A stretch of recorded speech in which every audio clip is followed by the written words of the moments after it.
During our family vacation, my 12-year-old daughter collapsed and was rushed to the hospital. My wife's mother and my sister posted, "Finally having peace without the pathetic drama queen." I didn't shout. I took action. When they returned home, they found this on their kitchen table and started screaming. Look, I'm not saying I had a premonition or anything, but the moment my mother-in-law Evelyn suggested a family bonding trip, I should have faked a work emergency. Maybe appendicitis. Hell, I would have taken a mild case of food poisoning over what actually went down at Clearwater Beach. But no, I'm an idiot who believes in second chances and the transformative power of oceanfront property. So there I was, loading up our Toyota Highlander like we were about to film a Cialis commercial. You know, the ones where everyone's laughing for no reason and the dad looks like he's never experienced a single moment of stress in his entire life. Spoiler alert, that wasn't going to be me.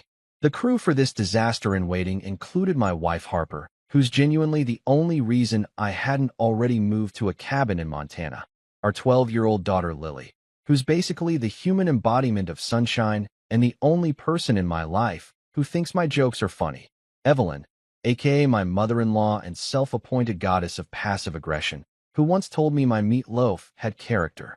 Translation, it sucked, and my sister Nora, who I'm convinced peaked in high school, and has been coasting on her homecoming queen energy ever since. Nora's the type of person who shows up to help you move, but spends the entire time on her phone coordinating while you're hauling a couch down 3 flights of stairs. She's basically human Wi-Fi, completely useless when you actually need her, but somehow always connected to everyone else's drama. The drive down to Clearwater should have been my first clue. Evelyn spent 2 hours critiquing Harper's parenting choices from the back seat, because apparently, letting Lily have an iPad on a road trip was going to turn her into a delinquent. Nora was documenting every mile on Instagram with captions like "beach vibes incoming" and "family time hits different," which is rich considering she'd spent the last family gathering in the bathroom doing a full photo shoot for her 73 followers. I just drove, smiled, nodded, did that thing where you dissociate just enough that you're technically present, but your soul is somewhere in the Bahamas drinking something with an umbrella in it. We got to the rental, one of those places that looks amazing online, but in person smells faintly like old carpet and broken dreams. And immediately, the complaint started. The AC was too cold. The beds were too firm. The view wasn't centered properly, as if I'd personally installed the windows at a Johnny angle just to spite everyone. I unpacked, cracked open a beer, and told myself, 3 days. You can survive 3 days. Day 2 was when everything went sideways. Picture this. It's about 2 in the afternoon, and the sun's doing that thing where it's aggressively Florida. Like, you're not just hot, you're being personally victimized by UV rays. I'd volunteered for grill duty because A, I actually enjoy grilling, and B, it gave me a legitimate excuse to stand away from the conversation happening under the beach umbrella, where Evelyn was explaining to Harper why her generation doesn't understand sacrifice, while Nora nodded along like a dashboard bobblehead. I was in my element. Burgers sizzling, hot dogs getting those perfect char marks, feeling like the dad from every cookout stock photo ever created. Lily was playing in the shallow water with some kids she'd befriended approximately 8 minutes after we'd arrived. Because that's what kids do, they just make friends like it's nothing, while adults need 3 mutual connections and a background check before we'll agree to coffee. Then I heard Harper scream. Not like a spider in the bathroom scream. This was different. This was the sound that makes every parent's DNA activate at once. That primal terror that bypasses your brain and goes straight to your legs. I dropped the spatula, sorry, burgers, and ran. Lily was on the sand. Just down. Motionless. Her new friends were standing around her looking confused and scared, and Harper was already on her knees, checking for a pulse. Doing that thing where you try to stay calm, but your hands are shaking so bad you can barely function. Call 911. Harper was yelling, and I was already fumbling for my phone, my fingers suddenly too big for the buttons, my brain moving through that weird slow-motion panic, where everything feels both too fast and not fast enough. Evelyn and Nora came running over. Well, Evelyn power-walked, because God forbid she break a sweat, and started asking questions that nobody had answers to. What happened? Did she hit her head? Was she eating something? As if an interrogation was going to magically fix the situation. The ambulance arrived in what felt like 17 years, but was probably closer to 8 minutes. They loaded Lily up, and I rode with her while Harper followed in the car. I held my daughter's hand the entire way, watching the paramedics work, listening to their calm, professional voices discussing vitals and stats like they weren't talking about my entire world lying unconscious on a gurney. At the hospital, they whisked her away for tests, and I was left in a waiting room that smelled like antiseptic and desperation, with those awful fluorescent lights that make everyone look like extras in a zombie movie. Harper was crying quietly, blaming herself for not noticing something was wrong sooner, and I was doing that dad thing where you try to be strong and reassuring while internally screaming into the void. Evelyn and Nora had followed us to the hospital, and after about 20 minutes of sitting in uncomfortable plastic chairs, Evelyn announced they were going to grab some food, because apparently, stress makes her hungry. Nora immediately agreed, and they left. I barely registered their departure. I was too busy pacing, making deals with the universe, promising to be a better person, a better dad, a better everything if Lily would just be okay. About 10 minutes after they left, my phone buzzed. A Facebook notification. Normally, I'd ignore it. I barely use social media anyway, but something made me look. It was a post from Evelyn's account. A photo of her and Nora, sitting at some beachside bar, margaritas in hand, both grinning like they'd just won the lottery. The caption read, "Finally having peace without the pathetic drama queen." I stared at that screen for a solid 30 seconds, my brain trying to process what I was seeing. My daughter was in a hospital. My wife was falling apart. And these two were celebrating, posting about peace, while we were living through every parent's nightmare. I didn't shout, didn't throw my phone, didn't storm out to confront them. I just looked at Harper, who was staring at her own phone with tears streaming down her face, having obviously seen the same post. And in that moment, standing in that sterile hospital hallway with terrible lighting and worse coffee, I made a decision. A calm, calculated, absolutely resolute decision. I thought, perfect. Let them enjoy their peace while they still can. Because if there's one thing people should know about me, it's this. I don't get mad. I get methodical. And they'd just given me all the motivation I needed. You know that feeling when you're waiting for news about your kid, and every second feels like you're being slowly digested by time itself? Yeah, that's where I was. Pacing that hospital hallway like I was training for a marathon nobody signed up for, drinking coffee that tasted like it had been brewed sometime during the Bush administration, and I'm not even sure which Bush. Harper was sitting in one of those chairs that are specifically designed to make you uncomfortable, probably so you can't relax enough to forget why you're there in the first place. Her eyes were red and puffy, and she kept refreshing her phone, alternating between checking for updates from the doctors and staring at that goddamn margarita post like it was going to suddenly make sense if she looked at it enough times. 2 hours felt like 2 decades, but finally, a doctor came out. Young guy, couldn't have been more than 30, with that specific kind of calm competence that either means everything's fine or he's really good at delivering bad news. My heart was doing that thing where it's both racing and stopping at the same time, which I'm pretty sure isn't medically possible, but there we were. "Mr. and Mrs. Patterson," he said, and I swear I aged another 10 years in the half-second before he smiled. "Lily's awake. She's going to be just fine." I'm not a religious man. I describe myself as spiritual, but mostly cynical. But in that moment, I thanked every deity I'd ever heard of. Jesus, Buddha, Allah, Zeus, that flying spaghetti monster people joke about. Every single one of them got a mental shout-out from me. Hell, I probably thanked some gods that don't even exist. I was covering all my bases. Harper burst into tears, the good kind this time, and grabbed my hand so hard I'm pretty sure she left permanent fingerprints. The doctor explained that Lily had severe dehydration combined with heat exhaustion. Nothing that some 4 fluids and rest couldn't fix, but scary as hell when you're 12 and your body just decides to shut down without warning. They let us go see her, and there she was, my baby girl, looking small in that hospital bed but awake, with color back in her cheeks and that spark in her eyes that made her Lily. She had an 4 in her arm and one of those hospital gowns that somehow makes everyone look like they're wearing a parachute, but she smiled when she saw us. "Hey, Dad," she said, her voice a little raspy. "Sorry for scaring you." I sat down next to her and had to work really hard not to completely lose it. "Kiddo, you can scare me anytime as long as you wake up after." That's the deal. She laughed. This weak little laugh that was the most beautiful sound I'd ever heard. And Harper was fussing over her, adjusting her pillows and asking the nurses 17 questions about hydration and recovery and what we needed to do differently. I just sat there holding Lily's hand, watching her drift back to sleep, and felt this weird combination of overwhelming relief and absolute rage. Because my daughter was okay, thank God, but the fact that two people who were supposed to care about her had been more concerned with their margarita aesthetic than her well-being, that was a different story entirely. Harper must have read my mind. Or maybe I just have really terrible resting revenge face, because she leaned over and whispered, "I'm so sorry. About my mother. About Nora. That post was... I don't even have words." I looked at her, this woman I'd been married to for 14 years, who'd been caught between her family and me for way too long, and said, "Don't bother apologizing for them. I've got plans for dessert." She blinked at me, confused. "Dessert? The hospital cafeteria has Jell-O, I think." "Oh, Harper."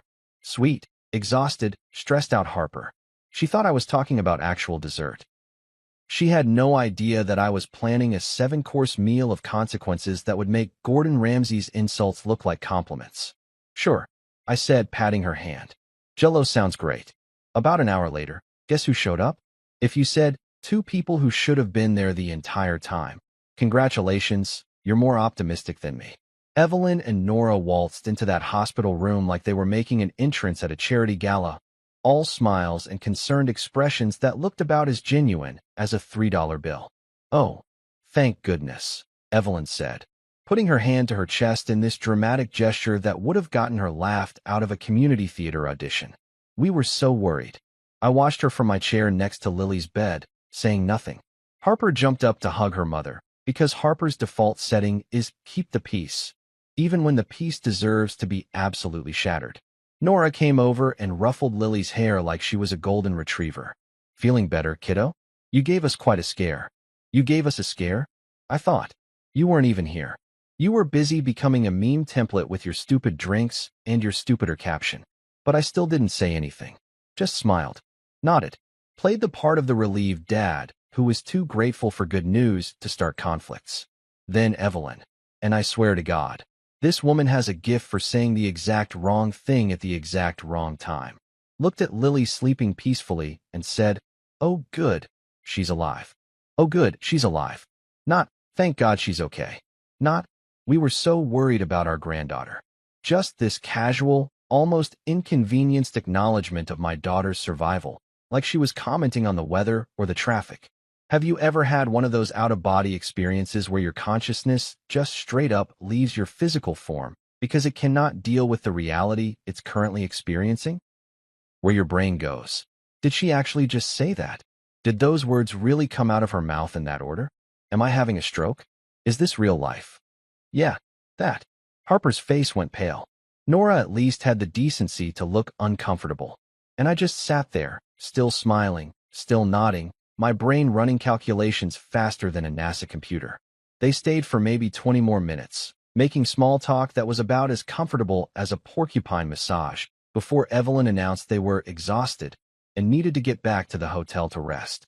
Because apparently, drinking margaritas and posting on social media is really draining work. "You two should get some rest too," Evelyn said to Harper, completely ignoring me. "We'll see you in the morning." They left, and the room felt immediately lighter, like someone had opened a window and let out toxic gas. Harper looked at me. She didn't mean. "Yes, she did," I said calmly. "And it's fine." "It's not fine. You're right. It's not. But it will be." That night, the hospital let Lily stay for observation, and Harper insisted on sleeping in the chair next to her bed. I told them I'd head back to the hotel to grab some of Lily's things, her favorite stuffed animal, some comfortable clothes, her phone charger. But I didn't go to the hotel room. I went to the parking lot, sat in my car, and pulled out my phone. Then I started making calls. Calm calls. Systematic calls. Each one carefully planned. Each one a small piece of a larger puzzle that Evelyn and Nora wouldn't see coming until it was too late. My bank. My insurance company. My lawyer. My accountant. I sat there in that parking garage, under those harsh fluorescent lights that made everything look vaguely apocalyptic, and I smiled. The kind of smile that could freeze fire. The kind of smile that meant someone had pushed the wrong person way too far. They wanted peace. Fine. I was about to give them so much peace, they'd be begging for chaos. The drive back from Clearwater Beach was about as comfortable as a root canal performed by a dentist with Parkinson's. We'd kept Lily in the hospital for one more night just to be safe, and now she was buckled in the back seat, headphones on, completely oblivious to the tension in the car that was so thick you could have cut it with a butter knife. Evelyn sat in the passenger seat humming gospel songs, because apparently, nothing says, "I'm a good person," quite like humming Amazing Grace after you've publicly called your son-in-law pathetic on social media while his daughter was in the hospital. The cognitive dissonance was truly spectacular. I'm talking Olympic-level mental gymnastics. Nora had her own car, a hand-me-down Nissan that I'd helped her buy 3 years ago when she was between opportunities, which is code for unemployed but too proud to admit it, and she was following behind us. Every time I checked the rearview mirror, I could see her singing along to whatever basic pop song was playing, probably planning her next Instagram story about family road trips and blessed moments. Harper was next to me in the passenger seat when we stopped for gas, because Evelyn had announced she needed to stretch her legs and went inside to buy some chips or Judgment, whichever was on sale. My wife looked exhausted, like she'd aged 5 years in 3 days, and she kept glancing at me with this expression that was half concern, half fear. "You're being really quiet," she said. "I'm driving," I replied, which was technically true but also completely missing the point. "No. I mean, you haven't said anything about the post. About what my mother said at the hospital. You're not even angry." I merged back onto the highway, keeping my eyes on the road. "Who says I'm not angry? You haven't yelled. Haven't confronted anyone. You're just driving." I smiled. Not a happy smile. More like the smile a shark gives a seal right before lunch. "Harper, honey, I learned a long time ago that yelling is for people who don't have plans. I have plans." She shifted in her seat, and I could feel her staring at me. "That's what scares me." "It shouldn't scare you," I said. "You're not the one who posted that margarita picture." The rest of the drive was filled with Evelyn's humming, the occasional sound of Lily laughing at something on her phone, which, thank God, because hearing her laugh meant she was okay, and the endless scroll of white lines on asphalt that all looked the same after a while. We pulled into our driveway around 7 p.m., and the moment we got out of the car, you could feel everyone trying to act like the last 3 days hadn't happened. It was like watching bad actors in a community theater production of Normal Family, the musical. Evelyn immediately started complaining about the air conditioning. "It's absolutely frigid in here. Are you trying to give everyone pneumonia?" I was unloading suitcases and didn't even look up. "It's set to 72, Evelyn. The same temperature it's been for the last 6 years." "Well, it feels colder," she insisted, because God forbid she just exist in a space without having an opinion about it. Nora came in behind us, already scrolling through her phone, and had the audacity to say, "Hey, bro, what's the Wi-Fi password again?" My phone forgot it. "Bro." She called me bro, like we were buddies. Like she hadn't just spent the worst day of my life taking selfies with alcoholic beverages. "It's the same password it's always been," I said, hauling Lily's suitcase upstairs. "Yeah, but what is it?" I stopped on the stairs and turned around. "Check the router. It's written on the side." She made this annoyed face like I'd just asked her to solve a differential equation. "Can't you just tell me?" "I could," I said, "but then you wouldn't learn anything." Harper shot me a look that said, "Please don't start," but I was already heading upstairs.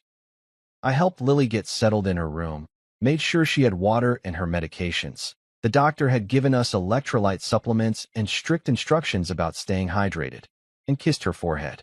"Dad?" she said as I was leaving. "Yeah, sweetheart. Are you mad at Grandma and Aunt Nora?" Kids, man. They see everything.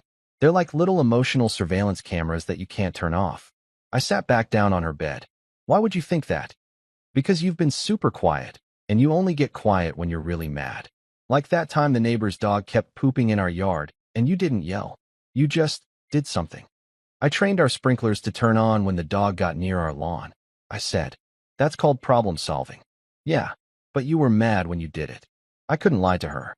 I've never been able to lie to Lily. She's got this built-in BS detector that's more accurate than a polygraph. "I'm disappointed in their behavior," I said carefully. "But you don't need to worry about it. That's adult stuff. The post was mean, she said quietly. I saw it before Grandma deleted it. Mom showed me when I asked why everyone was being weird. My heart clenched. Lily, it's okay, Dad. I know you're not pathetic. You're literally the best dad ever. You stayed with me the whole time in the hospital. Grandma and Aunt Nora weren't even there.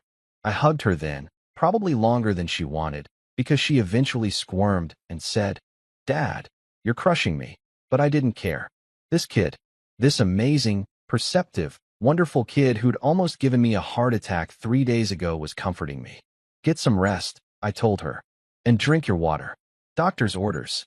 And Dad's orders, she added with a grin. Especially Dad's orders. I went back downstairs to find Evelyn sitting on our couch like she owned the place, remote in hand, flipping through channels and criticizing every show that appeared. This is all garbage. Why do you pay for cable? We don't, I said. That's streaming. Well, it's still garbage.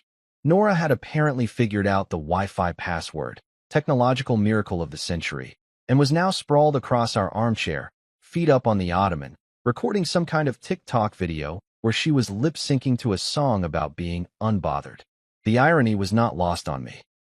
Harper was in the kitchen stress cooking, which is what she does when she can't control other aspects of her life. I could hear her aggressively chopping vegetables like they'd personally wronged her. I walked past all of them without a word, heading straight to my office, the one room in the house that was completely mine, with a lock on the door and a strict, no entry without permission policy that everyone respected because I'd made it clear early on that this was my space. I closed the door, locked it, and opened my laptop.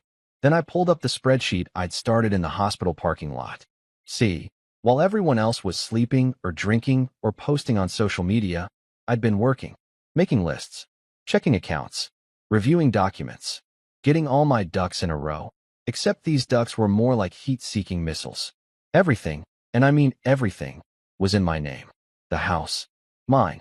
The utilities, mine. The car Evelyn drove, technically mine, gifted to her, but never properly transferred.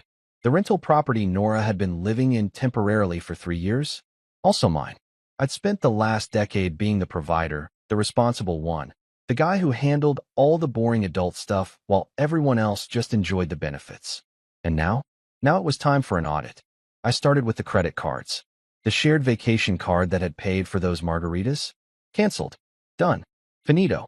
One phone call, and suddenly their peace was going to cost them out of pocket. Next, I called my bank. The household account, the one everyone had access to for groceries, gas, miscellaneous expenses, got frozen. Not closed, just frozen. If anyone wanted to make a purchase, they'd need my approval. My signature. My permission. Let's see how long the peace lasts when they can't buy their overpriced lattes.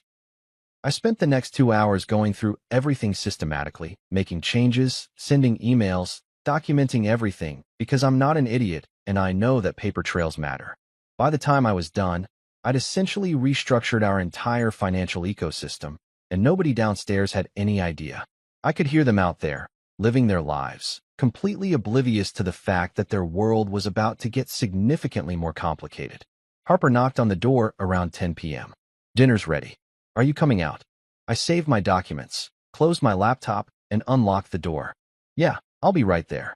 She looked at me with those worried eyes again. What were you doing in there? I kissed her forehead. Just organizing some files. Boring work stuff. We had dinner.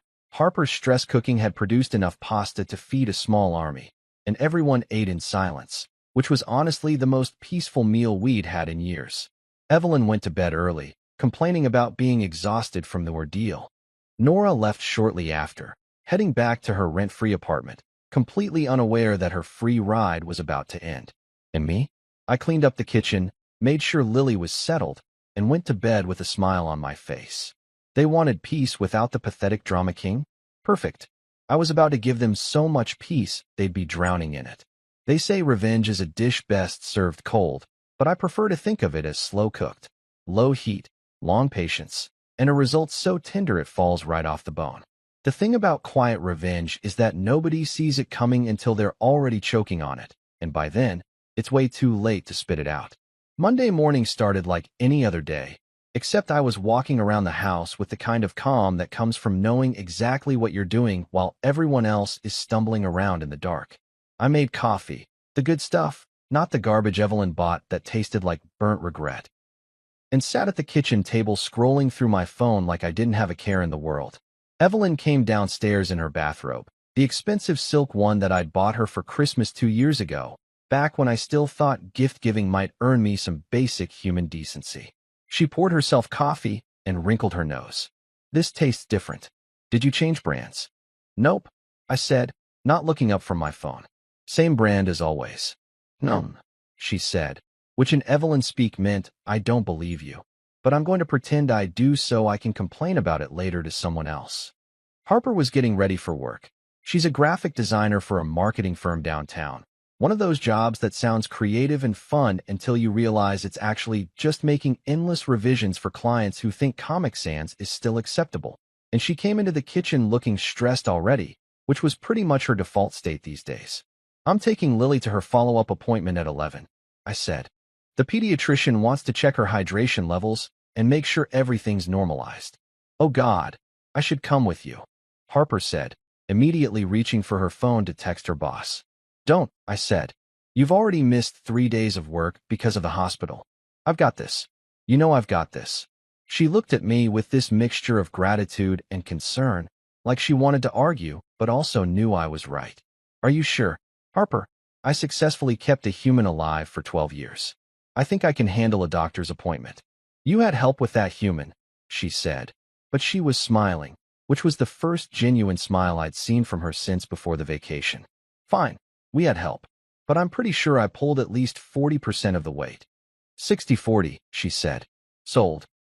Evelyn was watching this exchange with her classic expression of disapproval, like we were speaking a language she didn't understand but was offended by anyway. You're really going to let him take her alone? Harper's smile dropped immediately. Mom, he's her father. I know that, I just meant.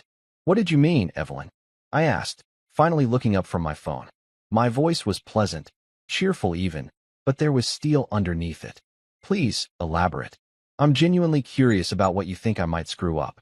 She did that thing where she clutched her pearls, not literal pearls, though she definitely owned some, and said, I didn't mean anything by it. I'm just saying that a mother's touch wasn't present during the actual emergency. I finished for her. But hey, those margaritas looked refreshing. The kitchen went dead silent. You could have heard a pin drop, or in this case, heard the sound of Evelyn's blood pressure spiking. Harper closed her eyes like she was praying for divine intervention. Can we not do this right now? You're absolutely right, I said, standing up and putting my mug in the sink. We've got places to be, people to see, doctor's appointments to attend. I went upstairs to check on Lily, who was already dressed and reading a book on her bed. Kid's a bookworm, which I love because it means she inherited at least some of my good qualities and not just Harper's inability to parallel park. Ready to go, kiddo? Do I have to get more blood drawn?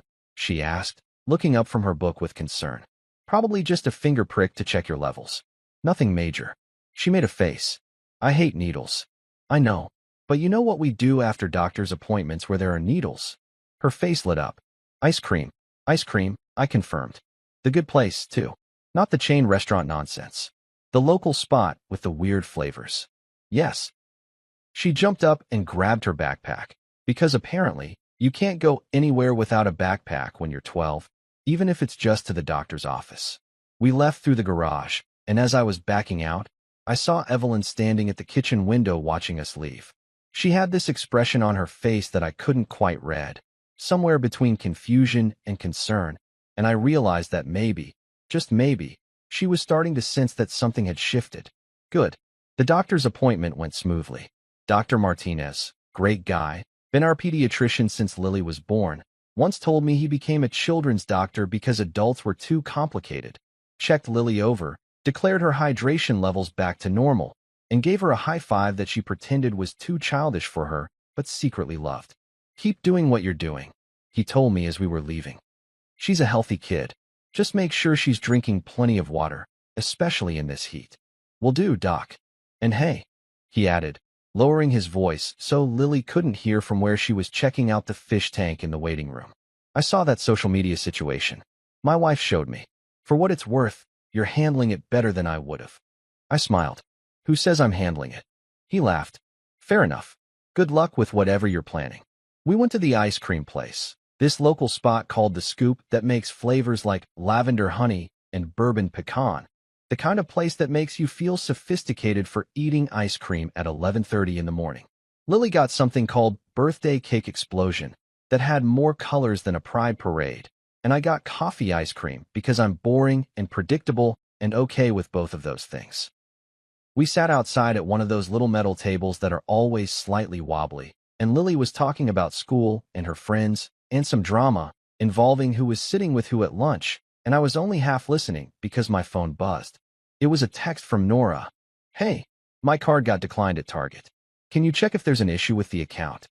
I looked at that message for a solid 10 seconds, watching Lily enthusiastically destroy her ice cream cone, and then I typed back. "Which card?" "The vacation one. The Visa." "Oh, that card. Yeah, I canceled it." 3 dots appeared immediately, indicating she was typing. Then they disappeared. Then they appeared again. This went on for about 30 seconds, the digital equivalent of sputtering in disbelief, before my phone actually rang. I let it ring 4 times before answering. "Hey, Nora, did you seriously cancel the card?" She sounded breathless, like she'd just run a marathon. Except the marathon was realizing that actions have consequences. "I did," I said pleasantly. Seemed like the responsible thing to do after someone used it to purchase alcoholic beverages while my daughter was in the hospital. We didn't. It wasn't like that. Wasn't it? Because I've got the bank statement right here, and it clearly shows 2 margaritas at Jimmy's Beach Bar, charged at 2:47 p.m. on Saturday. You know, about an hour after Lily collapsed. But please, tell me what it was like. Silence on the other end. "Here's the thing, Nora," I continued, my voice still friendly, still casual, like we were discussing the weather. "That card was in my name. My account. My liability. And I've decided I don't want to be liable for drinks purchased during family medical emergencies anymore. Call me crazy." "You're being ridiculous," she said, but her voice had lost its edge. She knew she didn't have a leg to stand on. "Maybe," I agreed. "But I'm ridiculous with good credit, so I'll survive. Good luck at Target." "I hear they take cash." I hung up before she could respond, and honestly, it felt better than it probably should have. Lily was looking at me with wide eyes. "Was that Aunt Nora?" "Yep." "Is she mad?" "Probably." "Good," Lily said, and went back to her ice cream. That afternoon, I made another call, this one to my bank manager, a guy named Dennis who I'd been working with for about 8 years and who owed me a favor after I'd helped him fix his website for free. Dennis was good people, the kind of guy who actually listened instead of just trying to upsell you on credit cards you didn't need. "Dennis, my man," I said when he picked up, "I need to make some changes to the household account." "Sure thing. What are we looking at?" "I need to freeze it. Temporarily. Nothing coming out without my explicit approval." There was a pause. "Everything okay?" "Family stuff," I said, which was both true and completely inadequate. "Just need to have a little more control over things for a while." "Say no more. I'll flag the account right now. You'll get a notification for any attempted transactions, and nothing processes without your sign-off." "You're a saint, Dennis." "I'm a banker, but I appreciate the sentiment." That evening, I took my time making dinner, homemade pizza from scratch, because Lily had requested it, and because there's something therapeutic about kneading dough when you're systematically dismantling people's financial comfort zones. Harper came home from work looking exhausted.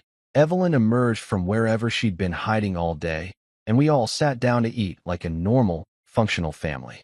Except we weren't normal, and we definitely weren't functional, and the timer on this little charade was rapidly ticking down to 0. "This is delicious," Harper said, and she meant it, which made me feel good because at least I was still succeeding at something. "It's a bit greasy," Evelyn said, because of course it was. My phone buzzed. Another text from Nora.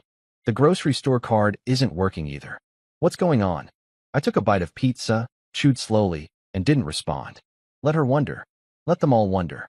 Because the thing about quiet revenge, the really beautiful thing about it, is that they don't know what's happening until it's already happened. And by the time they figure it out, you're already 3 moves ahead, sitting at your kitchen table eating homemade pizza with your daughter, watching everything fall into place exactly as planned. Checkmate takes time, but God, is it worth the wait? You know what's funny about social media? And by funny, I mean absolutely terrifying in a Black Mirror kind of way. It's that people will believe literally anything you post, as long as you phrase it correctly. Give them the right amount of vulnerability, a touch of gratitude, and just enough context clues, and they'll connect the dots themselves. You don't even have to spell it out. They'll do it for you. Wednesday morning, I was drinking my coffee and scrolling through Facebook, which I normally avoid because it's basically just a retirement home for millennials and a place where your aunt shares minion memes, when I decided it was time to make my own post. Now, I'm not a social media guy. My profile picture is from 2019. I've got maybe 70 friends, half of whom I don't actually know, and my last post before this was a picture of a sandwich I made in 2023 that got 4 likes, 3 of which were probably accidents. So when I posted something new, people were going to notice. I'd taken a photo of Lily the day before, right after her doctor's appointment. She was sitting in the car, eating her ice cream, giving the camera a thumbs up with this huge smile on her face that just radiated, "I'm alive and everything's okay." It was perfect, innocent, wholesome, the kind of photo that could melt a heart made of stone. I uploaded it to Facebook, and then I wrote the caption. I must have edited it 15 times, tweaking words, adjusting punctuation, making sure the tone was exactly right. Not too angry, that would make me look petty. Not too sad, that would make me look weak. Just the right amount of grateful with a tiny hint of something else, something that would make people think. The final version read, "Thank you to all the amazing nurses and doctors at Clearwater General who helped our daughter Lily recover from her medical emergency this past weekend. Special thanks to the medical staff who stayed by her side, while some family members were busy finding peace elsewhere. We're grateful she's home safe, healthy, and surrounded by people who actually showed up when it mattered. Hashtag blessed, hashtag family first, hashtag actually showing up." I read it one more time, hovering my finger over the post button like I was about to launch a nuclear missile. Because that's essentially what this was, a carefully targeted strike designed to cause maximum damage with minimal effort. Harper walked into the kitchen and saw me staring at my phone. "What are you doing?"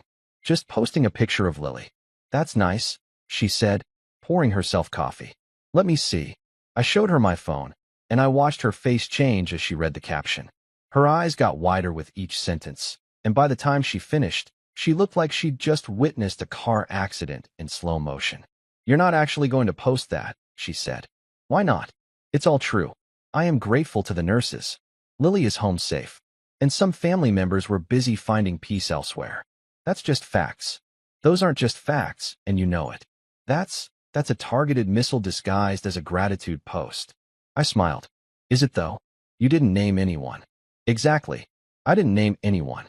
So if people draw their own conclusions, that's on them, not me." She set down her coffee cup and gave me that look, the one that said she was equal parts impressed and terrified. "You've really thought this through, haven't you?" "Harper, I've thought about nothing else for 3 days. My mother is going to lose her mind." "Good," I said, and then I pressed post. The thing about social media is that it moves fast. Like, frighteningly fast. Within 10 minutes, I had 20 likes. Within 30 minutes, I had 50 likes and a dozen comments. All variations of "so glad she's okay," and "praying for your family," and "those nurses are angels." But then someone, I think it was Harper's cousin Rachel, who's always been more observant than people give her credit for, commented, "Wait, weren't Evelyn and Nora with you guys on that trip?" And that's when things got interesting. Because suddenly, people started doing math. They started scrolling back through timelines. They started finding that margarita post that Evelyn had deleted, but that the internet never forgets because someone always screenshots everything. Within an hour, that screenshot was being shared in the comments section of my post with captions like, "This you," and found the piece they were talking about.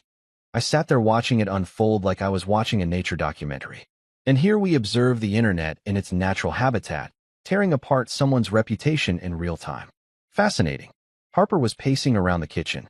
"This is going to cause a massive fight." "Probably. My mother is going to call me crying." "Definitely. And you're okay with that?" I looked up at her. "Harper, your mother called me pathetic while our daughter was in the hospital. Your sister, my sister, laughed about it and bought a second margarita. So yeah, I'm okay with them experiencing approximately 1/10 of the discomfort they caused us." She didn't have a response to that, because what could she say? I was right, and she knew it. By noon, Evelyn's friends were turning on her. These church ladies who'd known her for 20 years were suddenly commenting things like, very disappointed in this behavior, and our prayers are with that poor man and his daughter, and my personal favorite. Matthew 7 verse 1. Judge not, lest ye be judged. Nothing hits quite like getting Bible verses weaponized against you by your own congregation. Nora, being the genius she is, decided to go private on Instagram. Just straight up locked down her account, which is the digital equivalent of running away and hiding under your bed. Except going private after a scandal is basically admitting guilt, and everyone knows it. It's like pleading the fifth, legally allowed, but it makes you look suspicious as hell. Evelyn tried a different approach. She deactivated her Facebook entirely, which meant all her posts disappeared, including the margarita one. But see, that's the thing about the internet. It doesn't forget. People had screenshots, multiple people, and they were sharing them like Pokemon cards. I was sitting at my desk in my office, supposedly working on a project for a client, but actually just refreshing my Facebook feed and watching the comments roll in when my phone rang. Unknown number, which I normally don't answer, but I was feeling adventurous. Hello. How dare you? It was Evelyn, and she sounded like she was vibrating with rage. How dare you publicly humiliate me like this? I'm sorry, who is this? I asked, because I'm petty and I was enjoying myself. You know exactly who this is. That post, that horrible, vindictive post. Everyone thinks I'm a monster. Did I mention you in the post? You didn't have to. Everyone knows what you were implying. So you're admitting that when I talk about family members who were busy finding peace elsewhere, you immediately assume I'm talking about you? That's interesting. That's a really interesting admission, Evelyn. I could hear her breathing heavily on the other end of the line, trying to formulate a response that wouldn't further incriminate her. I want you to delete it, she finally said. Delete that post right now. No. Excuse me. I said no. It's my Facebook page. My photo of my daughter. My gratitude toward medical professionals who actually did their jobs. I'm not deleting anything. This is slander. It's actually not, because I didn't name you, and everything I said was true. But hey, if you want to hire a lawyer and explain to them why you're suing someone for thanking hospital staff, be my guest. I'm sure that'll go great for you. She hung up on me, which was probably for the best, because I was about 3 seconds away from laughing directly into the phone. 20 minutes later, Nora texted me. Not called, texted, because confrontation over the phone requires actual courage. You're ruining our lives over one stupid post. Is this really necessary? I texted back. Was it necessary to post about finding peace while Lily was in the hospital? That was different. You're right. That was worse. We made a mistake. People make mistakes. And people face consequences for those mistakes. Welcome to adulting. It's not as fun as Instagram makes it look. She didn't respond after that, which was fine because I was done explaining basic human decency to someone who thought positive vibes only was a legitimate life philosophy. That evening at dinner, the atmosphere was different. Harper was quiet, but it wasn't the stressed-out quiet from before. It was more contemplative, like she was processing something.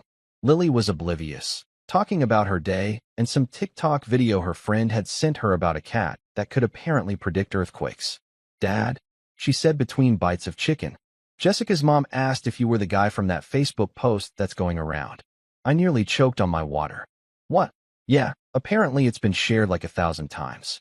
Jessica said her mom called Grandma a prime example of what not to do in a crisis. Harper put her head in her hands. What did you tell Jessica? I asked. Lily shrugged. I said, yeah, that's my dad. And he's actually really nice even though Grandma and Aunt Nora think he's dramatic. Then Jessica said her mom thinks you're a hero for standing up for yourself. A hero seems excessive, I said, but I was smiling. That's what I said. I told her you're just regular mad, not like superhero mad. Thanks for the clarification, kiddo. After dinner, I checked the post one more time. Over 300 likes, 70+ comments, almost all of them supportive. A few people had even started sharing articles about toxic family dynamics and the importance of setting boundaries, which felt like overkill, but also kind of validating. Harper found me in the office later that night. My mother called me 17 times today. Did you answer? On the 18th call, she wanted me to make you delete the post. And I told her I couldn't make you do anything, which is true.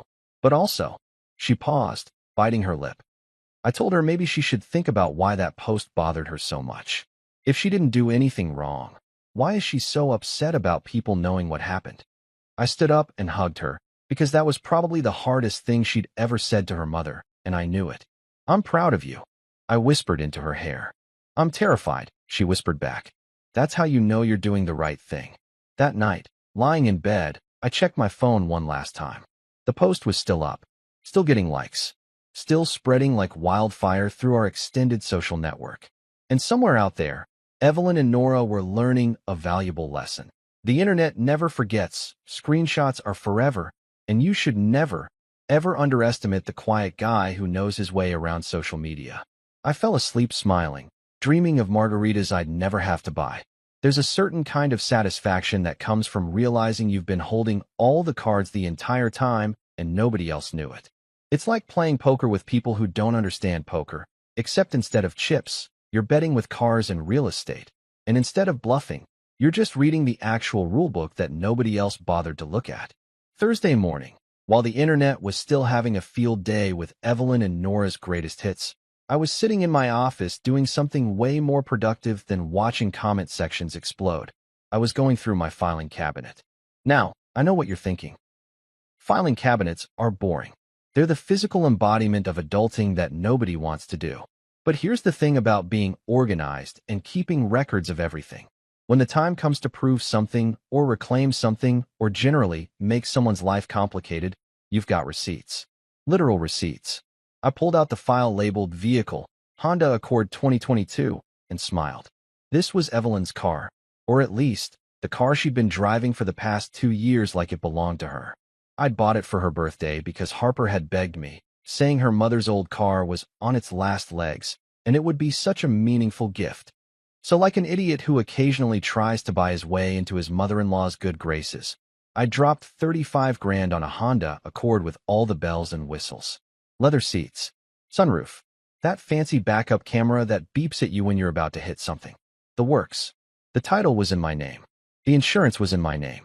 Evelyn's name wasn't on any documentation anywhere because she was supposed to transfer everything over within 60 days. But, shocker, she never did. Which meant legally, I owned that car. Completely.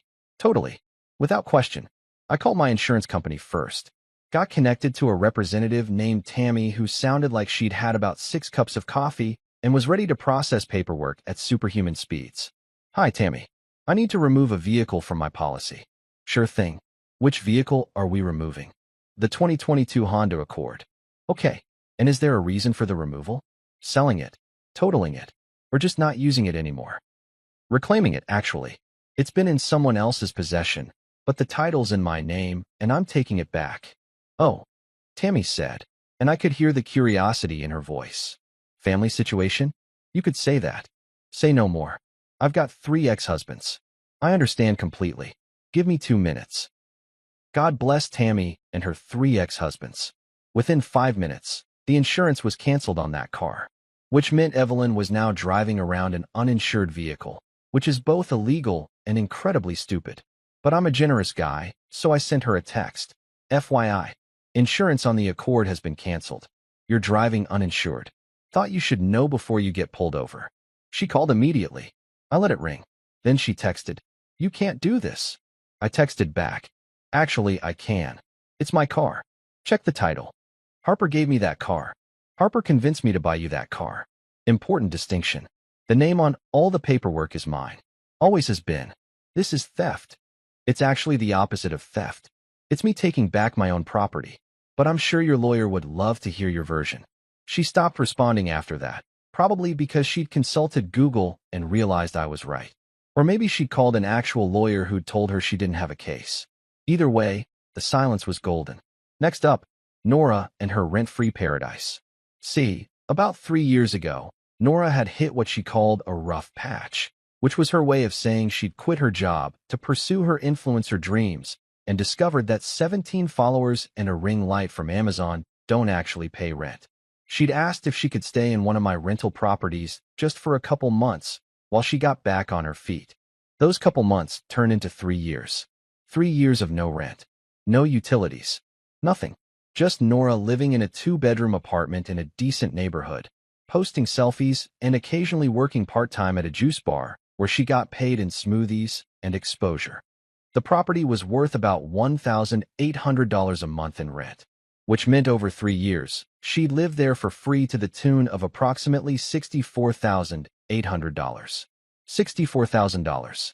That's a nice car. That's a down payment on a house. That's Lily's college fund getting significantly dented because I was trying to be a good brother. I pulled up the rental agreement, which was basically just a handwritten note that said temporary arrangement, no formal lease, and drafted a proper 30-day notice. I kept it professional, cordial even, because the best revenge is the kind that can't be argued with in court. Dear Nora, this letter serves as official notice that the temporary housing arrangement at 847 Maple Street, Unit 3B, will be terminated effective 30 days from the date of this notice. As there is no formal lease agreement in place, and this was always intended as a short-term solution, I am exercising my right as property owner to reclaim the unit. You have until November 26, 2025 to vacate the premises. All personal belongings must be removed by this date. The property should be returned in the same condition it was provided, normal wear and tear accepted. Thank you for your understanding. Best regards. My name. Then, because I'm petty and I earned it, I added a smiley face emoji at the very bottom. Just a little smiling face with smiling eyes sitting there like a cherry on top of a sundae made of consequences. I took a picture of the notice, printed out an official copy to mail via certified mail, because paper trails matter, and texted her the image. Her response came in about 30 seconds. You're joking, right? I checked my calendar. I only joke on weekends. This is Tuesday. You can't just kick me out. Actually, I can. There's no lease. This was temporary. Temporary expired about 2.5 years ago. I have nowhere to go. That's unfortunate. Might I suggest finding a place that accepts whatever currency you've been using for the past 3 years? Oh wait, that was my generosity. Guess you'll need to find actual money now. This is because of the Facebook post, isn't it? You're punishing me for one mistake. I sat there looking at that message for a solid minute, feeling my blood pressure rise slightly before forcing it back down. Nora, the Facebook post was the final straw. The free ride was already ridiculous. You're 32 years old. You've been living rent-free in my property for 3 years. Most people would have ended this after 3 months. I gave you 3 years. So no, this isn't punishment. This is me finally enforcing boundaries that should have existed a long time ago. Mom is going to hear about this. Mom doesn't pay your rent either, so I'm not sure how that's relevant. But please, do tell her. I'm sure she'll have some thoughts while she's figuring out her own car situation. I put my phone on silent after that because I had actual work to do. You know, the kind of work that pays for rental properties that apparently anyone can just live in indefinitely if they ask nicely enough. That evening, I decided to make pancakes for dinner. Not breakfast for dinner in that lazy, I don't feel like cooking a real meal way, but in the I'm celebrating in pancakes or festive way. I made them from scratch. None of that box mix garbage, with buttermilk and vanilla extract and a secret ingredient, cinnamon. That makes them taste like they came from a restaurant. Lily was doing homework at the kitchen table and looked up when she smelled the batter. Pancakes? On a Thursday? Why not? You feeling okay? All hydrated? Dad, it's been like a week. I'm fine. You can stop asking if I've had water every 30 minutes. Never, I said, flipping a pancake with probably too much flourish. That's my job. I'm going to ask if you've had water until you're 40. That's only 28 more years of harassment. Exactly. I've got endurance. Harper came home from work and stopped in the doorway, staring at the scene like she'd walked into an alternate dimension. Are those pancakes? Your observation skills are remarkable. For dinner. Is there a law against pancakes for dinner? Did I miss that legislation? She set down her bag and walked over, wrapping her arms around me from behind while I cooked. What's going on? I'm making pancakes. Sometimes a pancake is just a pancake. And sometimes a pancake is a celebration, she said quietly. What are we celebrating? The fact that our daughter is healthy, our family is eating together, and nobody is starting an argument about air conditioning temperature or why my meatloaf has character. She laughed, actually laughed, and it sounded like music. Fair enough. We sat down to eat, just the 3 of us, and it was the most peaceful dinner we'd had in months. Maybe years. There was no tension, no passive-aggressive comments about portion sizes or parenting choices. Just a family eating pancakes and talking about normal things like school projects and TV shows, and whether pineapple belongs on pizza. Lily says yes. Harper says no. I'm Switzerland on the issue. Harper kept looking at me throughout dinner with this expression I couldn't quite read. It wasn't suspicion exactly. More like realization. Like she was seeing me clearly for the first time in a long time, and understanding that the quiet guy who usually just went along to get along had a backbone made of steel that he'd just been choosing not to display. After dinner, after Lily went upstairs to video chat with her friends about whatever 12-year-olds video chat about, Harper and I were doing dishes, her washing, me drying, the most domestic scene imaginable, when she said, "You reclaimed the car." I did. And you're evicting Nora. I'm ending a temporary arrangement that became permanent without my consent. Same thing. Semantics. She handed me a plate. I didn't know you could be like this. Like what? Strategic. Methodical. Kind of scary, honestly. I dried the plate carefully. I've always been like this. You just never saw it because I never had a reason to use it. I spent 10 years being accommodating and flexible and letting things slide because I thought that's what you needed. But then your family called me pathetic while our daughter was in the hospital, and I realized, I'm done accommodating people who don't respect me. She turned off the water and looked at me, really looked at me. I spent so long trying to keep everyone happy that I forgot you needed someone in your corner too. You've always been in my corner. Not enough. Not visibly enough. I let my mother and your sister treat you like you were less than, and I told myself I was keeping the peace. But I wasn't. I was just avoiding conflict. Harper. No, let me finish.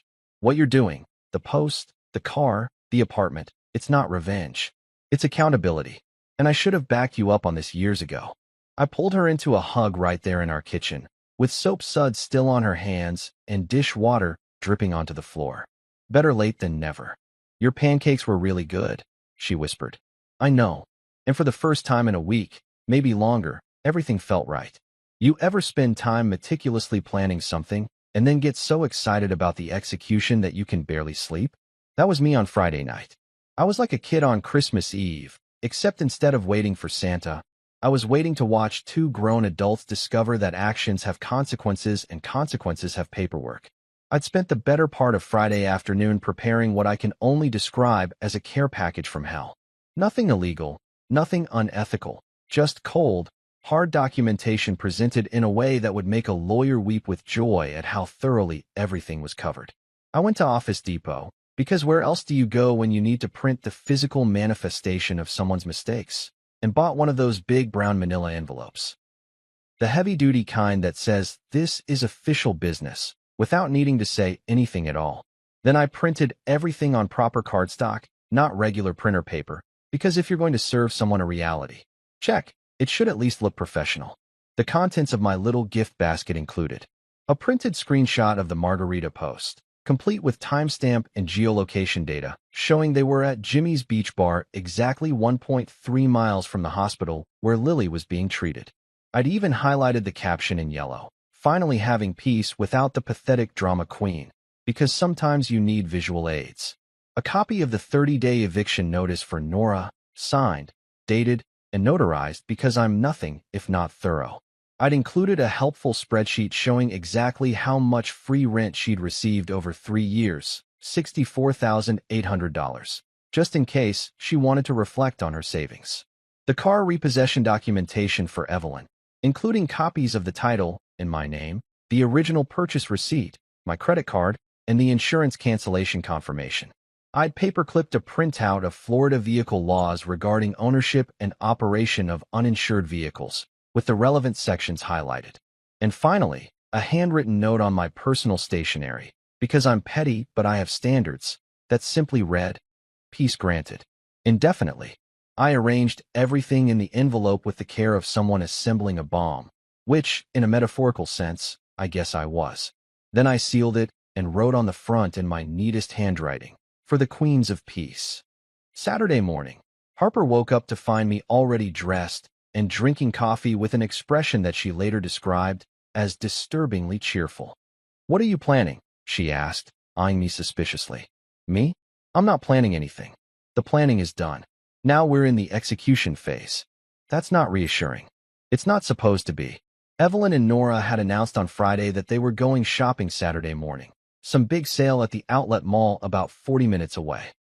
They'd invited Harper, who'd declined faster than a person swiping left on a dating app, claiming she had work stuff to catch up on, which was code for, I don't want to be an accessory to whatever's about to happen. They left around 9 a.m., with Evelyn driving. Well, attempting to drive. The Honda that was no longer insured and that I could legally reclaim at any moment. I watched from the kitchen window as they pulled out of the driveway.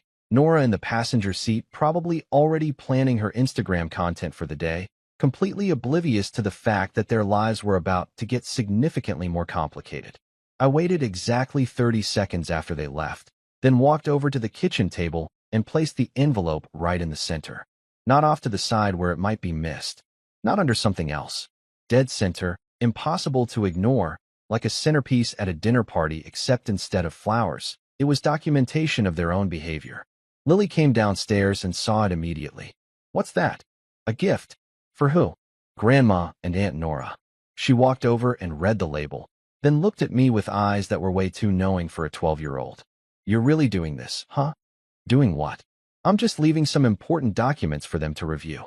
Dad, you wrote Queens of Peace on the envelope. That's not subtle. Who said I was trying to be subtle? She grinned, this huge, delighted grin that made her look like she'd just gotten away with something mischievous, and said, Can I watch when they open it? Absolutely not. You have soccer practice at 11. Ah, come on. This is way better than soccer. Nice try, but you're not missing practice to watch adult drama unfold. That's not healthy. You're watching it unfold. I'm an adult. I'm allowed to make unhealthy choices. It's one of the perks of paying taxes. Harper drove Lily to soccer practice, and before she left, she stopped in front of the envelope and just stared at it for a solid 15 seconds. This is really happening, she said. Yep. You know there's no going back after this, right? This is nuclear. Harper, they went nuclear when they posted that picture. I'm just returning fire with properly documented evidence. She kissed my cheek. I'll have my phone on me. Text me when you know. When it happens. Will do. After they left, I settled into the living room with my laptop, positioning myself so I had a clear view of both the front door and the kitchen table. I pulled up Netflix and started watching some documentary about people who climb mountains without ropes, because apparently, I enjoy watching other people make questionable life choices while I'm making my own. Around 1 p.m., I heard the car pull into the driveway. The doors slammed. Evelyn always slammed car doors like they'd personally offended her, and I could hear them talking as they came up the walkway. And I told her, that dress makes you look desperate, not elegant, Evelyn was saying. Mom, you can't just tell people that, Nora replied, but she was laughing. They came through the front door carrying shopping bags from stores I didn't recognize and couldn't afford, and I nodded at them from the couch without pausing my documentary. Have a good time? I asked pleasantly. It was fine, Evelyn said in that tone that meant it actually wasn't fine, but she'd complain about it later to someone else. They headed toward the kitchen to set down their bags, and I turned up the volume on my documentary just slightly so I could pretend I was engrossed in it while actually listening intently to what was about to happen.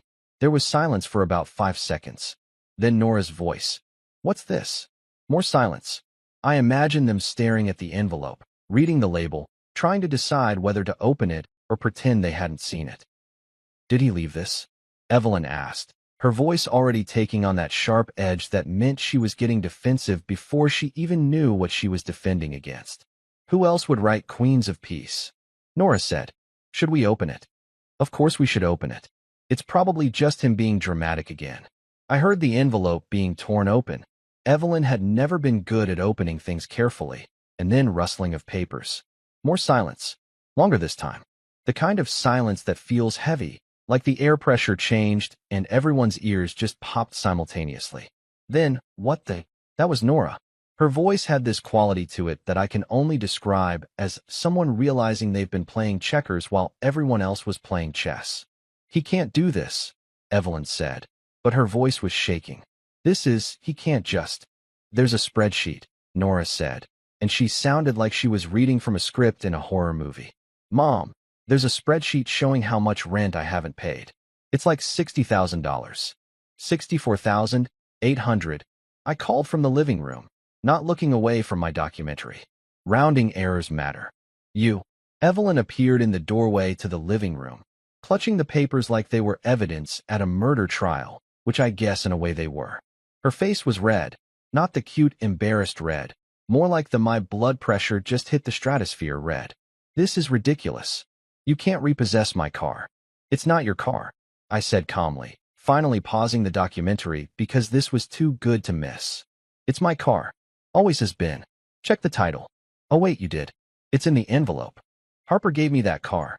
Harper suggested I buy you that car. I bought it. My name, my money, my car. You were supposed to transfer everything over within 60 days. That was 2 years ago. So technically, you've been driving my car without permission for approximately 23 months. Nora came into the living room holding the eviction notice like it was contaminated. You're kicking me out? Where am I supposed to go? That's a great question. Maybe you should have asked yourself that 3 years ago when you decided temporary meant indefinite. I'm your sister, and you called me a pathetic drama queen on Facebook while my daughter was in the hospital. Being related doesn't give you a free pass to treat me like garbage and live rent-free in my property. This is about that stupid post? Evelyn's voice had reached that pitch that only dogs and guilty people can hear. You're destroying our lives over a social media post? I stood up then, slowly, and I could feel something shift in the room. I wasn't yelling. I wasn't even particularly angry anymore. I was just done. No, Evelyn. I'm setting boundaries that should have existed years ago.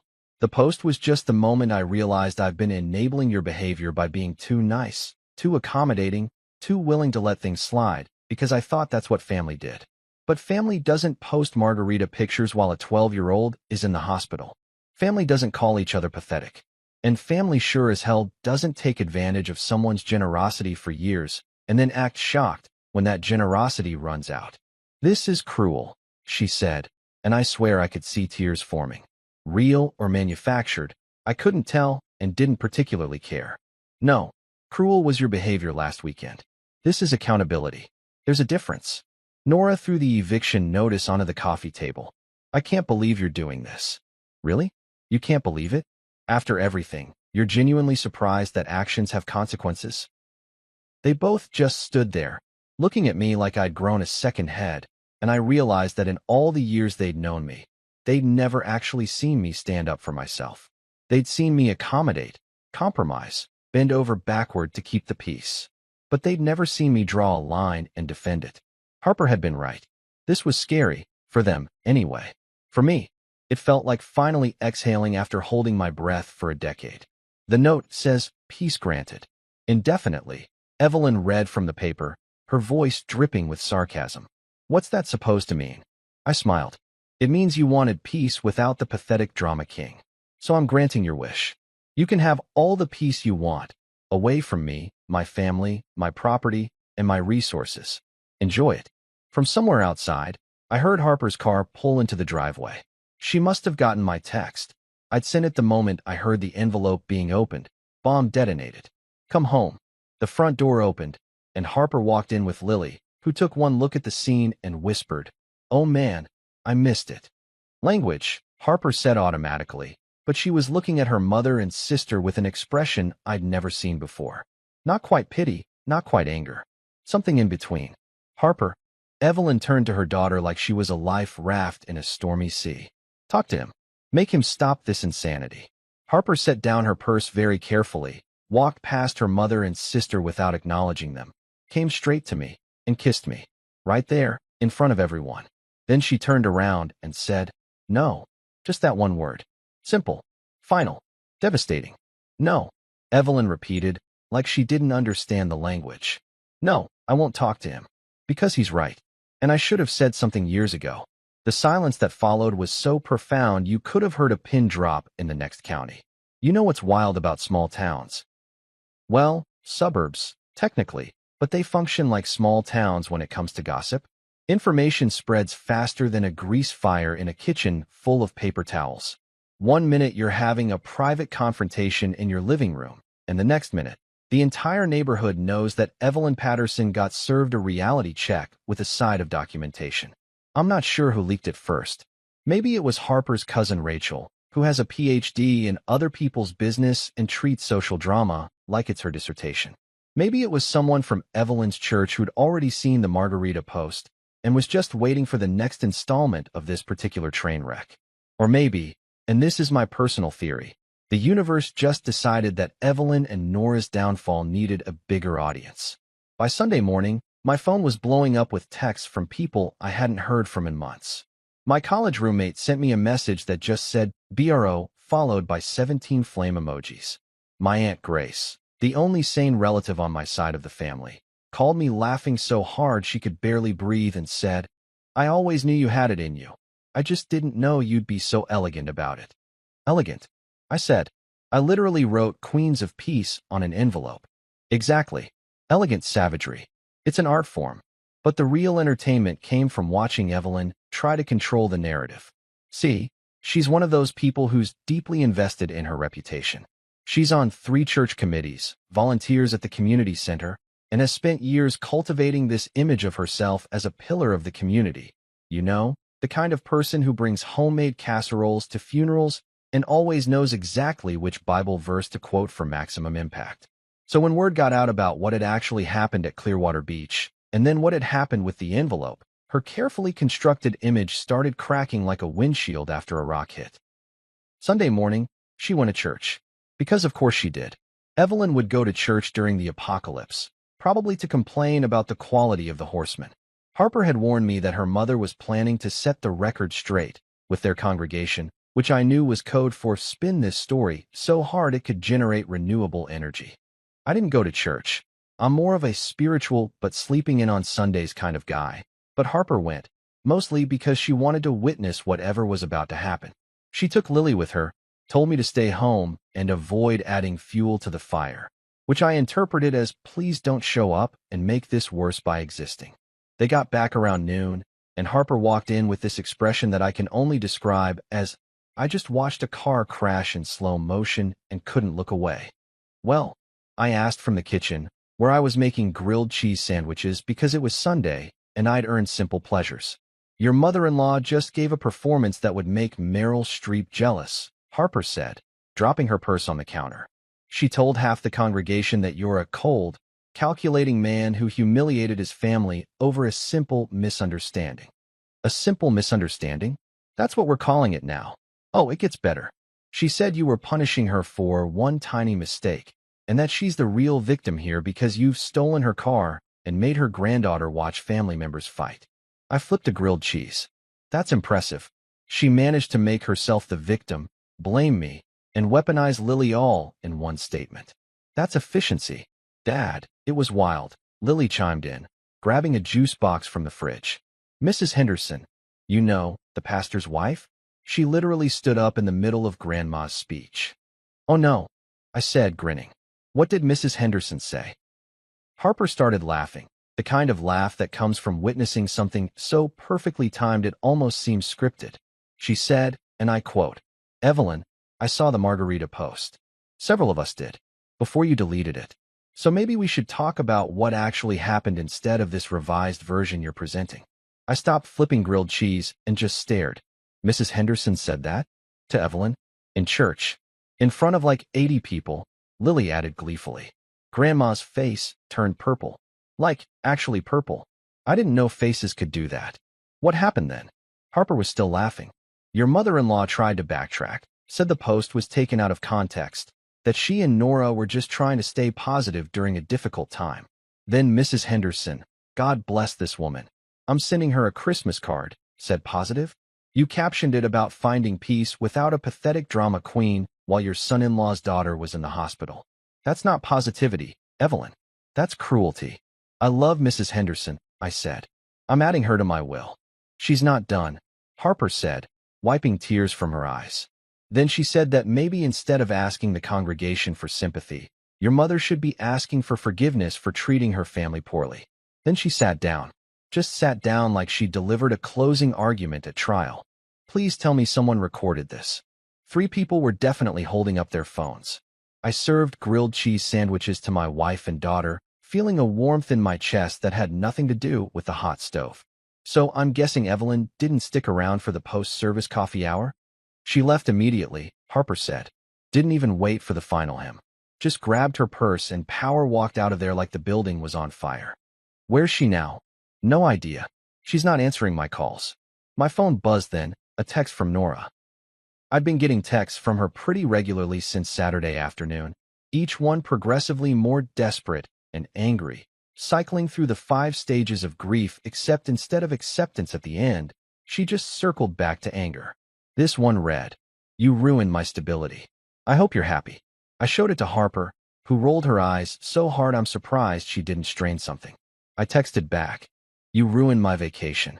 3 dots appeared immediately, then disappeared, then appeared again, then disappeared. She was trying to formulate a response that would somehow make her the victim, and I was enjoying watching her struggle with it in real time. Finally, she sent, "That's not the same thing." "You're right," I replied. "A vacation lasts a week. Stability is supposed to last longer. So technically, you had it better than me. You got 3 years of free rent. I got 3 days of family time, and you spent it drinking margaritas while my kid was in the hospital. Math isn't mathing in your favor here, sis." She didn't respond after that, just went radio silent, which was fine because I was getting tired of explaining basic human decency to someone who thought influencer was a legitimate career path with 0 followers and even less talent. The following week, Harper suggested we go to therapy. Not couples therapy. We were actually doing fine, better than fine really. She wanted to go to therapy to deal with what she called her family guilt complex, which is apparently a real thing where you feel guilty for setting boundaries with toxic family members because you've been conditioned to prioritize their feelings over your own well-being. I agreed immediately because A, therapy is healthy and everyone should go, and B, I wanted a professional third party to confirm that I wasn't actually insane for doing what I did. We found a therapist named Dr. Chun, a woman in her 50s who had this incredibly calming presence and an office that smelled like lavender and looked like someone's incredibly organized grandmother decorated it. Lots of plants, soft lighting, one of those white noise machines that makes it feel like you're inside a peaceful bubble. Our first session, Harper spent about 40 minutes explaining the situation, the vacation, the hospital, the post, the envelope, all of it, while Dr. Chin nodded and took notes in a leather journal that probably cost more than my phone. When Harper finished, Dr. Chin looked at me and asked, "How do you feel about your actions?" "Honestly, pretty good." "Is that bad?" She smiled. "Why would it be bad?" "Because I essentially upended 2 people's lives in the span of a weekend. Society generally frowns on that." "Did you do anything illegal?" "No." "Did you do anything that wasn't already within your rights as a property owner and financial provider?" "No." "Then you didn't upend their lives. You enforced boundaries. There's a significant difference." Harper was sitting next to me on the couch. "Why do therapy offices always have couches? Is that a requirement?" And she said quietly, "I spent years letting my family dictate everything. Where we went for holidays, how we raised Lily, even little things like what we ate at family dinners. I kept telling myself I was keeping the peace, but really I was just avoiding conflict because I was afraid of being the bad guy." "And now?" Dr. Chen asked. "Now I'm realizing that sometimes being the bad guy in someone else's story is actually being the good guy in your own story." I reached over and took her hand. "That's very philosophical. Did you come up with that?" "I saw it on Instagram," she admitted. "But it's still true." Dr. Chen laughed. This genuine, warm laugh that made me like her immediately. "Harper, what your husband did was set boundaries. Firm boundaries, yes. Dramatically delivered, absolutely. But boundaries nonetheless. And what you're experiencing now is the discomfort that comes from supporting those boundaries instead of trying to smooth them over." "It feels awful," Harper said. "Growth often does," Dr. Chen replied. "But let me ask you this. Does it feel worse than watching your family disrespect your husband while your daughter was in the hospital?" Harper was quiet for a moment. Then she said, "No, it doesn't." "Then you're on the right path." We left that session with homework. Actual homework, like we were back in school. Dr. Chen wanted Harper to write down every time she felt guilty about the situation and then write down whether that guilt was based on actual wrongdoing or just years of conditioning. She wanted me to continue doing what I was doing, which was the easiest homework I'd ever received. On the drive home, Harper was quiet, staring out the window at the suburban landscape rolling by, strip malls, chain restaurants, The occasional church with one of those signs that says something supposedly inspirational, but usually just makes you groan.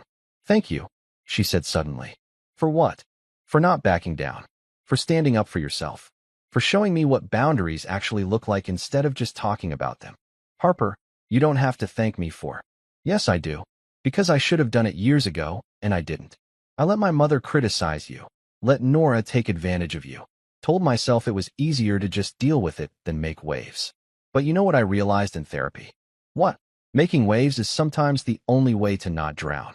I pulled into our driveway and turned off the car. Then I looked at my wife. This woman I'd been married to for 14 years, who was finally starting to see that her family's dysfunction wasn't her responsibility to manage, and said, then it's time to unsubscribe from their nonsense. She laughed. Actually laughed, not the stressed-out kind, not the uncomfortable kind, but the real, genuine kind that I hadn't heard from her in weeks. Unsubscribe from their nonsense, she repeated. I like that. It's very millennial of you. I'm hip. I'm with it. I know the lingo. Please stop. I'm streets ahead. That's not even a real phrase. We went inside, and for the first time in what felt like forever, our house felt like ours again. No tension, no walking on eggshells, no waiting for the next passive-aggressive comment about air conditioning or meatloaf. Just peace. Real peace. The kind that doesn't require margaritas. Weeks passed, and life started resembling something almost normal. Lily went back to school, healthier and sassier than ever, armed with a story about her beach vacation that she'd edited down to "My dad's family is dramatic, and I almost died, but I got ice cream after, so it evened out." Evelyn and Nora, on the other hand, were publicly unraveling like a cheap sweater. Evelyn had apparently tried spinning her sob story at 3 different church groups, only to discover that Mrs. Henderson had already made the rounds with the actual facts. Turns out, when you're competing against someone who brings homemade cookies and the truth to church meetings, you're going to lose every single time. She called Harper one Tuesday evening, her voice shaking with what I'm pretty sure was manufactured emotion. I just want forgiveness, she said, loud enough that I could hear her from across the room. Harper, to her credit, had been practicing her boundaries in therapy like an Olympic athlete training for the gold. Then asked the person you called pathetic. The line went quiet. Then Evelyn said, I can't do that. Then I guess you don't want forgiveness that badly, Harper replied, and hung up. I was so proud I almost cried. Nora tried a different approach, the Guilt Trip Express, first-class ticket. She sent me a 3-paragraph text message about how I'd destroyed her stability and ruined her credit and didn't understand how hard it was out there for people her age. I read the entire thing twice, then responded with, You're 32. Get a job.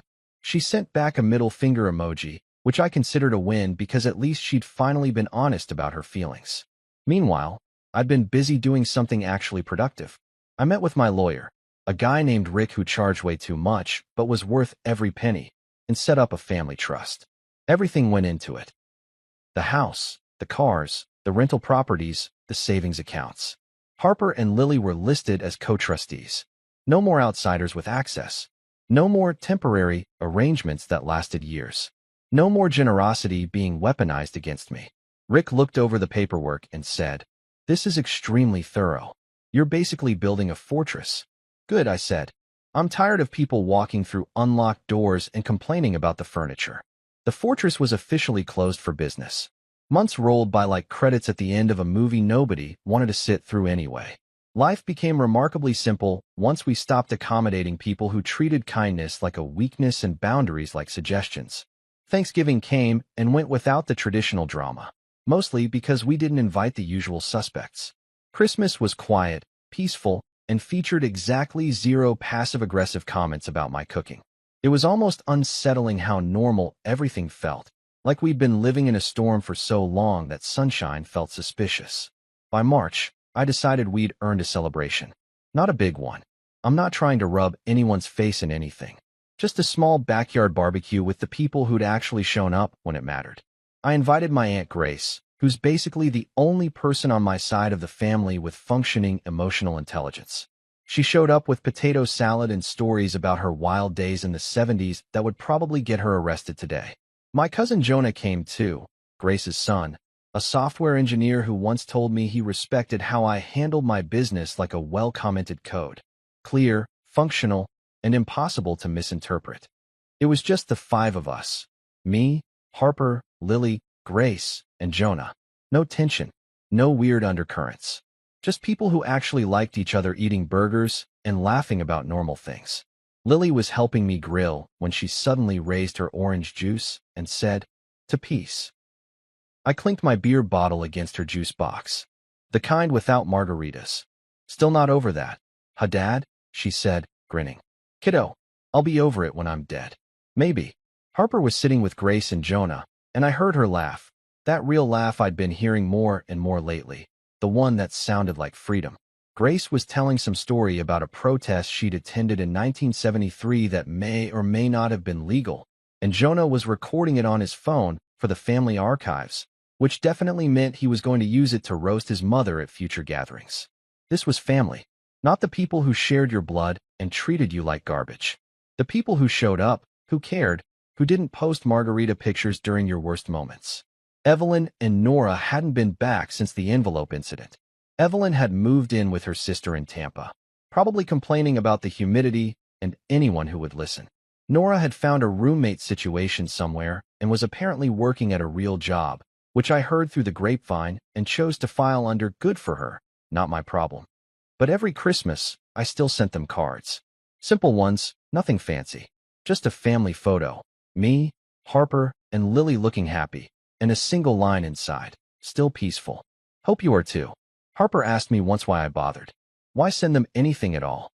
Reminder, I said, that we're doing great, that their absence improved our lives, that peace was always an option. They just chose chaos. Some people scream for revenge, throw tantrums, make scenes. Me? I just served mine on their favorite table, room temperature, perfectly timed, with a side of silence so loud it echoed. Because the one thing they never understood about me was simple: I wasn't their servant. I was their lesson.